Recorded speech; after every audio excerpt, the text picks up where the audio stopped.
anti-male is that? You're upset because birth control is not more painful for them?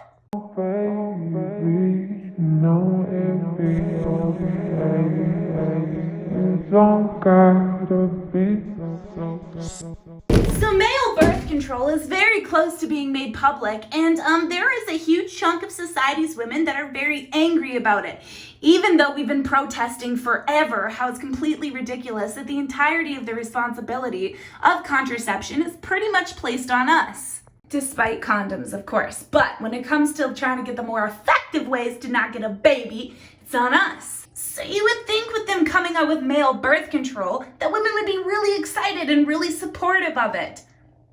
Yeah, well, let me show you some of the tweets.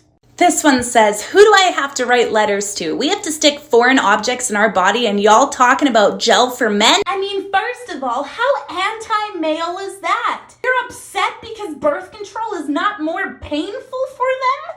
Well, I've had no shortage of painfully inserted IUDs dislodge and stab my uterus, but yes, let's invent a birth control gel for men. Hashtag male privilege. Is that considered a privilege that contraception is easier for males than it is for women? Yeah, absolutely. But what do we know about privilege? Privilege is something that we're born into. We can't control it. Another thing we know about privilege is it's to be used as a tool and not a weapon. Male birth control is supposed to be a tool to alleviate the responsibility and the stress that is on women when it comes to contraception, but it is women that are using it as a weapon.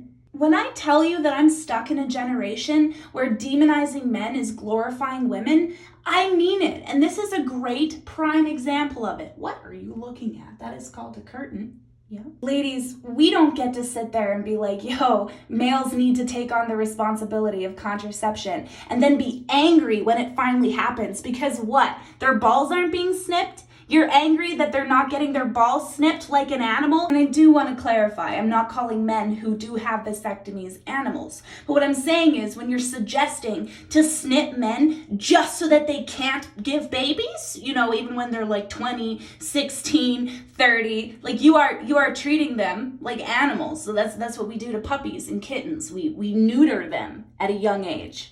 I'm seeing a lot of really sadistic stuff in feminism nowadays, and the sadistic stuff is hiding within messages like this, where we're angry because birth control for men isn't painful enough, it's not invasive enough, when as women, I'm pretty sure our understanding of equality is to take the disprivileges that we've had, the lack of them, and use that to help other people. So if we understand how uncomfortable all of this shit is, why would we be wishing it upon someone else? So how about, instead of as women, us just wishing a bunch of pain on these guys, how about we say, hey, welcome to our world. Thank you for stepping up and taking the responsibility that we freaking needed because it is really stressful and it's a lot of pressure to just have the contraception responsibility just on women. So if we start demonizing men and start treating them like shit for having gel birth control, do you think that they're going to be more likely to use it or less likely? Just saying. Oh baby, no it be okay. You don't gotta be so. Oh baby, no it be okay.